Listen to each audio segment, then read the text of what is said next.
अस्सलामुअलैकुम व्यूअर्स, मैं हूं आपका होस्ट तौकीर आफ्ताब और आप देख रहे हैं मेरा YouTube channel conceptual maths with Tauqeer Aftab. Viewers, 9th class का सिलसिला चल रहा है और हम लोग मैथमेटिक्स पढ़ रहे हैं। चैप्टर नंबर 1, 2, 3, 4, 5, 6, 7 एंड 8 हम लोग कंप्लीट कर चुके हैं और चैप्टर नंबर 9 हमारा चल रहा है, जिसकी एक्सरसाइज 9.1 जो कि डिस्टेंस फार्मूले के हवाले से थी वो हमने कर ली है।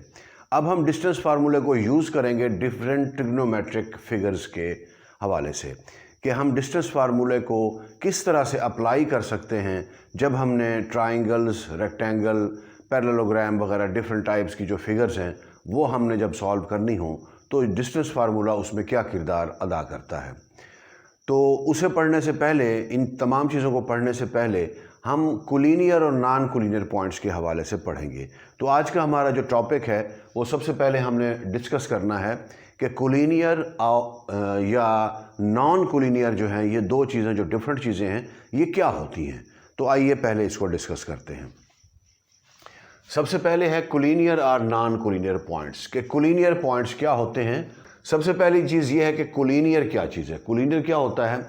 ऐसे पॉइंट्स जो एक ही लाइन पर लाई करते हैं। फ़र्ज़ कर लें एक लाइन बनी हुई है हमारे पास, दो उसके एंड पॉइंट्स हैं P और Q। तो P और Q के दरमियान में जो लाइन बन रही है उसके ऊपर जितने भी पॉइंट्स मौजूद होंगे वो तमाम के तमाम पॉइंट्स क्या होंगे? कोलिनियर कहलाते हैं। मतलब ये अगर हमारे पास दो पॉइंट्स हैं P और ये Q, ये P हो गया, ये Q हो गया। अब अगर इन दोनों पॉइंट्स को हम मिला दें तो ये एक स्ट्रेट लाइन बन जाएगी।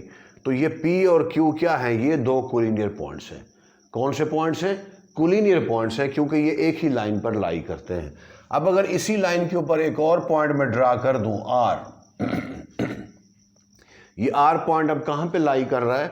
इस PQ को मिलाने वाली जो लाइन है उस पे लाई करता है।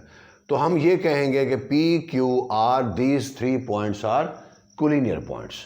ओके, तो ये पॉइंट्स कौन से होंगे? कोलिनियर होंगे। अब नॉन कोलिनियर कौन से हैं? इसी तरह की फिगर बना लीजिए कि अगर हमारे पास ये P और Q को मिलाने वाली एक लाइन है और एक R पॉइंट है जो कि ये है। अब आप देखिए ये R पॉइंट P और Q पे लाई नहीं करता तो हम क्या कहेंगे? PQR आर नॉट कोलिनियर, कि ये तीन पॉइंट्स कोलिनियर नहीं है।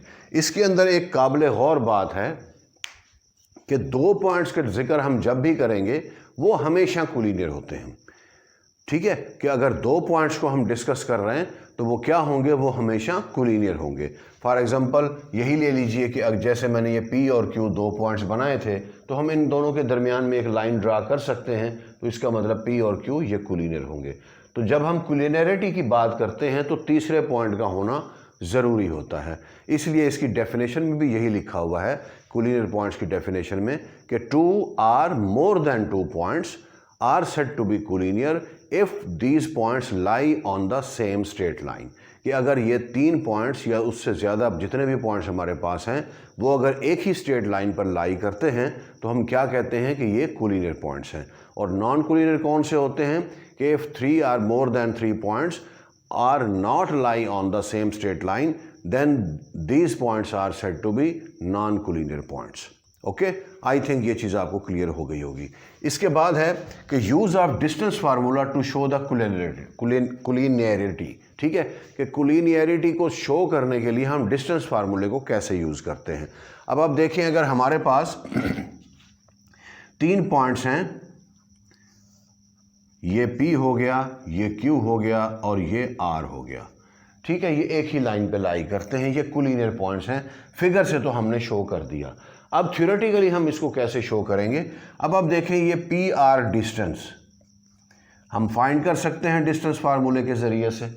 ओके, इसी तरह से RQ डिस्टेंस, ये भी हम डिस्टेंस फार्मूले से फाइंड कर सकते हैं। इसी तरह से PQ डिस्टेंस, ये भी हम डिस्टेंस फार्मूले से फाइंड कर सकते हैं। Now if PQ distance equal to PR distance plus RQ distance, अगर ये तीन डिस्टेंस इस कंडीशन को फुलफिल कर रहे हैं तो हम कहेंगे PQR are said to be collinear points. यानी ये वाला डिस्टेंस PQ डिस्टेंस इक्वल हो PR प्लस RQ के तो हम कहेंगे PQR आर कोलिनियर पॉइंट्स। मतलब ये कि PR फर्ज कर लें अगर 2 है क्यू आर अगर फ़र्ज़ कर लें 3 है और ये पी क्यू फ़र्ज़ कर लें 5 है, ओके, तो इसका मतलब होगा P Q is equal to P R plus R Q, क्योंकि 5 इज़ इक्वल टू 2 + 3 होता है।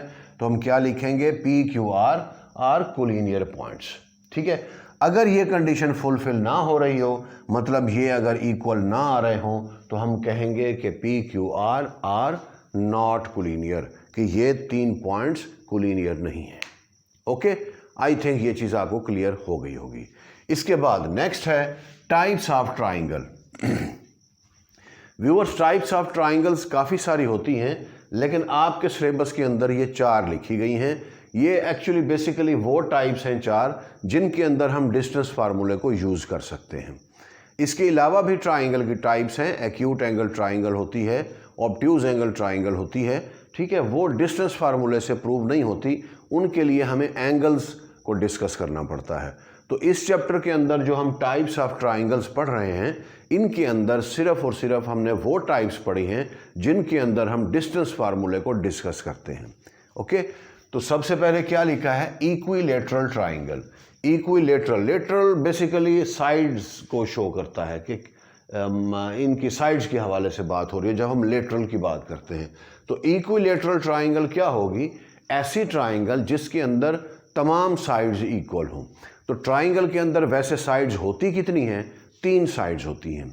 ऐसी फिगर जिसके अंदर 3 साइड्स होंगी, या जिसके 3 वर्टिसेस होंगे, या आप उर्दू या हिंदी भी कहते हैं जिसको, आप उसको कह सकते हैं कि इसके 3 कोने हैं। जैसे ये है, ये एक वर्टेक्स हो गया, या कोना कह लें, ये एक वर्टेक्स है और ये एक वर्टेक्स है।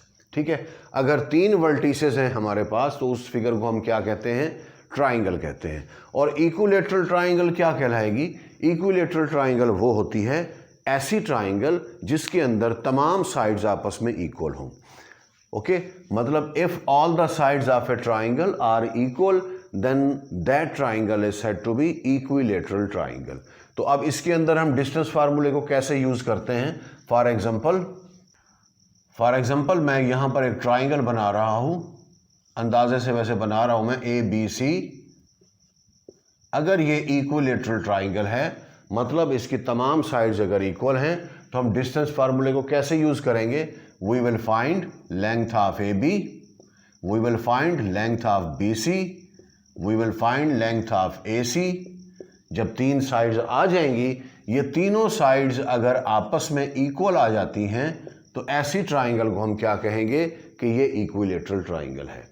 इसके बाद नेक्स्ट है एसोसेलेस ट्राइंगल।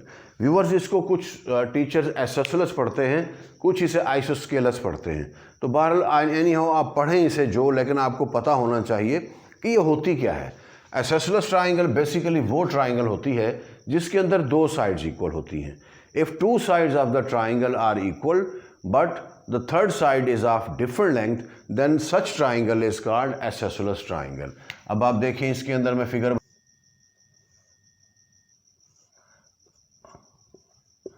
ये मैंने एक ट्राइंगल बनाई है ABC। इसके अंदर AB और AC ये 2 साइड्स इक्वल हैं। गो के ये नज़र नहीं आ रही क्योंकि मैंने हाथ से बनाई है, एग्जैक्ट फिगर नहीं है ये, तो बहरहाल समझने के लिए, समझाने के लिए बनाई है मैंने। अगर इसकी 2 साइड्स इक्वल हैं, जबकि ये BC ये डिफरेंट लेंथ है, इसका मतलब ये होगा कि if AB equal to AC, ठीक है, लेकिन जो BC है वो डिफरेंट लेंथ होगी। A और B और AC बराबर होंगे, BC की लेंथ डिफरेंट होगी, तो हम क्या कहेंगे ऐसी ट्राइंगल को कि ये एक एसोसेलेस ट्राइंगल है। इसी तरह से नेक्स्ट है right angle triangle.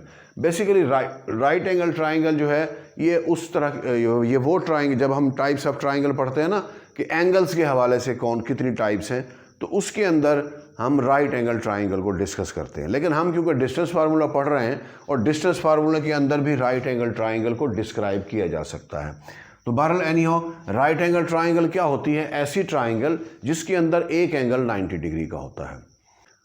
A triangle in which one angle is equal to 90 degree. ऐसी ट्राइंगल जिसके अंदर एक एंगल 90 डिग्री का होता है, उसे हम राइट एंगल ट्राइंगल कहते हैं। तो व्यूअर्स, एक क्वेश्चन राइज होता है कि क्या कोई ऐसी ट्राइंगल होती है जिसके अंदर 2 राइट एंगल हों। जी नहीं, ऐसा पॉसिबल नहीं है, क्योंकि राइट एंगल ट्राइंगल हो या कोई भी ट्राइंगल हो, उसके जो इंटीरियर एंगल्स होते हैं उनका सम कितना होगा, 180 होगा। ये एक रिज़ल्ट है, ठीक है, कि कोई भी ट्राइंगल अगर हम लें तो उसके जो इंटीरियर एंगल्स होते हैं उनका सम 180 होता है। अब अगर राइट एंगल ट्राइंगल लेंगे हम तो उसके अंदर एक एंगल 90 होगा, और जो बाकी दो एंगल्स हैं उनको अगर 90 के साथ ऐड करें तो टोटल सम 180 हो जाएगा। अब अगर कोई ऐसी ट्राइंगल आ जाए जिसके अंदर दो एंगल 90 के हों, ठीक है, तो 90 + 90 ये तो 180 हो गया, तो तीसरा एंगल उसकी तो कोई लेंथ ही नहीं बनती, ठीक है ना। तो इस वजह से किसी भी ट्राइंगल, ऐसी कोई ट्राइंगल नहीं होती जिसके अंदर दो एंगल 90 के हों, हमेशा एक एंगल 90 का होता है। तो अब इसके अंदर हम डिस्टेंस फार्मूला कैसे यूज़ करेंगे, तो राइट एंगल ट्राइंगल एक मैं बना देता हूँ यहाँ पर। फ़र्ज़ कर लें ये एक राइट एंगल ट्राइंगल है ABC। अब इसके अंदर जो इनकी साइड्स हैं इनके नाम भी हैं। ये जो सबसे बड़ी साइड होती है इसको हम कहते हैं हाइपोटेन्यूज, मैंने हाइप लिख दिया है, ठीक है, हाइपोटेन्यूज। और ये जो बेस, ये जो नीचे वाली साइड होती है इसे हम कहते हैं बेस, और ये जो बड़ी ये वाली साइड है इसको हम कहते हैं परपेंडिकुलर, और ये वाला एंगल जो है ये 90 डिग्री का होगा, ठीक है। अब डिस्टेंस फार्मूले को यूज़ करते हुए हम पाइथागोरस थ्योरम यूज़ करेंगे, जो कि आप लोग 8th क्लास के अंदर पढ़ चुके हैं कि AB इसका स्क्वायर इक्वल होगा BC लेंथ इसका स्क्वायर प्लस AC लेंथ इसका स्क्वायर। तो ये राइट एंगल ट्राइंगल के अंदर हम ये डिस्टेंस फार्मूले को यूज़ करते हैं। जाहिर सी बात है जो डिस्टेंस फाइंड करेंगे वो हम डिस्टेंस फार्मूले से ही करेंगे। इसके बाद है स्केलन ट्राइंगल। स्केलन ट्राइंगल वो होती है जिसके अंदर कोई साइड किसी के इक्वल नहीं होती, मतलब जो तीनों साइड्स होंगी वो ऑफ डिफरेंट लेंथ्स होंगी, ये ABC। तो इसका मतलब if AB is not equal to BC is not equal to AC, मतलब ये तीनों जो लेंथ्स हैं वो डिफरेंट होगी, तो उसे हम क्या कहेंगे, स्केलन ट्राइंगल। तो उसकी डेफिनेशन क्या बनेगी, a triangle in which all the sides are of different length. ऐसी ट्राइंगल जिसकी तमाम साइड्स की लेंथ डिफरेंट हो उसे हम कहते हैं कि ये स्केलन ट्राइंगल है। इसके बाद है टाइप्स ऑफ क्वाड्रिलेटरल, कि क्वाड्रिलेटरल की कितनी टाइप्स हैं। तो ये भी मैं आपको साथ साथ बताता चलूँ कि ये जो आपके सिलेबस के अंदर हैं वो 3 हैं, जबकि इसकी और भी होती हैं। पैरेललोग्राम के अलावा ट्रापीजियम भी है, फिर रोम्बस होती है, ठीक है, इसी तरह से और डिफरेंट टाइप्स की फिगर है। एनी हाउ आपके सिलेबस में ये 3 चीज़ें शामिल हैं, स्क्वायर, रेक्टेंगल और पैरेललोग्राम। अब स्क्वायर क्या है, स्क्वायर ये होती है कि अ क्वाड्रिलेटरल, ऐसी क्वाड्रिलेटरल या क्लोज फिगर भी कहते हैं, a close figure in a plane with 4 points, कि 4 पॉइंट्स होंगे या 4 वर्टिसेस होंगे या 4 साइड्स होंगी, ठीक है। तो उससे जो एक प्लेन के ऊपर फिगर बनती है, if all the sides are of same length, अगर तमाम साइड्स जो हैं उनकी लेंथ सेम हो तो उसे हम कहते हैं कि ये स्क्वायर है। और इसके साथ साथ इसके अंदर इंटीरियर जो एंगल्स होते हैं, each and every angle is of 90 degree, her angle जो है वो 90 डिग्री का होगा। मतलब ये एक स्क्वायर हो गई ABC और ये D, और इसकी तमाम साइड जो हैं वो इक्वल हैं, और हर एंगल जो है इंटीरियर एंगल ये 90 डिग्री का है। तो अब इसके अंदर हम डिस्टेंस फार्मूला कैसे यूज़ करते हैं, आप AB लेंथ फाइंड करें, AB डिस्टेंस फार्मूला से फाइंड करें, ये इक्वल होगा BC लेंथ के, ये इक्वल होगा DC लेंथ के, और ये इक्वल होगा AD लेंथ के। मतलब all the 4 sides are of same lengths. इसी तरह से रेक्टेंगल, रेक्टेंगल एक ऐसी फिगर होती है, क्लोज फिगर होती है, जिसमें जो अपोजिट साइड्स हैं वो इक्वल होती हैं और इंटीरियर एंगल सारे के सारे 90 डिग्री के होते हैं। अब आप कहेंगे कि इसमें भी तो अपोजिट साइड्स इक्वल हैं, लेकिन इसके अंदर ये कंडीशन है कि all the sides are equal, मतलब ये वाली जो दो एडजेसेंट साइड्स हैं, जो मिली हुई साइड्स हैं, ये भी इक्वल हैं, जबकि रेक्टेंगल के अंदर एडजेसेंट साइड्स इक्वल नहीं होती। मतलब ये इस तरह की फिगर होगी, ये ABC और ये D, ये इंटीरियर एंगल सारे के सारे 90 डिग्री के हो गए। अब ये ABDC के इक्वल होगा, और ये AD BC के इक्वल होगा। तो हम क्या लिखेंगे, if AB length is equal to DC length, इसी तरह से AD length is equal to BC length. Opposite sides equal हैं, ये एडजेसेंट साइड्स इक्वल नहीं हैं, ठीक है, तो ऐसी फिगर को हम कहते हैं रेक्टेंगल। तो इसके अंदर डिस्टेंस फार्मूले का क्या काम है कि हम ये लेंथ्स जो है फाइंड करते हैं, डिस्टेंस फाइंड करते हैं साइड्स का। इसके बाद है पैरेललोग्राम। पैरेललोग्राम कौन सी क्या होती है? पैरेललोग्राम भी एक तरह से क्लोज फिगर ही है, क्वाड्रिलेटरल है, और इसके अंदर कंडीशन क्या है कि इसके अंदर अपोजिट साइड्स आर इक्वल, जो अपोजिट साइड्स हैं वो इक्वल होंगी और साथ में पैरेलल होंगी, और इसके अंदर कोई भी एंगल 90 डिग्री का नहीं होता। इसमें भी देखें अपोजिट साइड्स इक्वल हैं, ठीक है, लेकिन इसके अंदर जो इंटीरियर एंगल्स हैं वो 90 डिग्री के नहीं हैं, 90 डिग्री के हैं, सॉरी, पैरेललोग्राम में 90 डिग्री के नहीं होते। तो पैरेललोग्राम थोड़ी सी तिरछी फिगर हो जाती है ऐसे, ये ए, बी, सी और ये डी।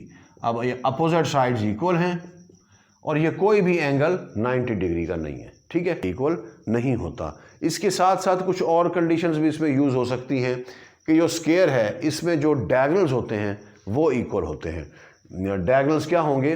डायगोनल होते हैं ये डायगोनल है और इसका डायगोनल ये है, और जो रेक्टेंगल है इसके अंदर भी ये डायगोनल इक्वल होगा और ये मिड पॉइंट से गुजरते हैं एक दूसरे को, बिल्कुल ये दरमियान में जो पॉइंट बन रहा है ये वाला, ये क्या होगा? ईच एंड एवरी डायगोनल्स का मिड पॉइंट होगा, और ये भी ईच एंड एवरी दो डायगोनल्स हैं उन दोनों का मिड पॉइंट होगा।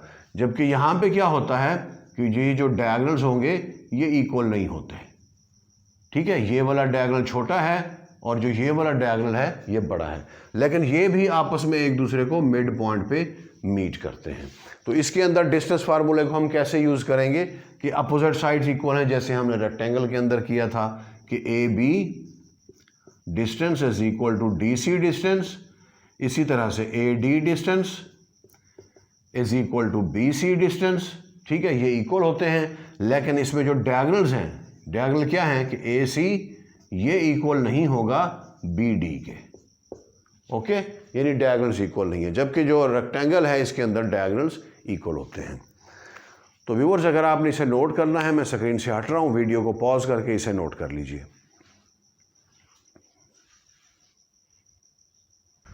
तो व्यूअर्स, ये था हमारा आज का लेक्चर। उम्मीद है कि आपको ये समझ आया होगा और वीडियो अच्छी लगी होगी। अगर आपको ये समझ आया है और वीडियो अच्छी लगी है तो इस वीडियो को ज़रूर लाइक कीजिए, साथ ही मेरे चैनल को सब्सक्राइब भी कीजिए और मेरा मैसेज अपने दोस्तों तक भी पहुंचाएं कि इंशाल्लाह 9th के बाद हम लोग 10th first year second year को ऐसे ही ग्रेजुअली ईच एंड एवरीथिंग देखने की और समझने की भरपूर कोशिश करेंगे। आपका बहुत बहुत शुक्रिया। अपना बहुत ज़्यादा ख्याल रखिएगा। अस्सलाम वालेकुम।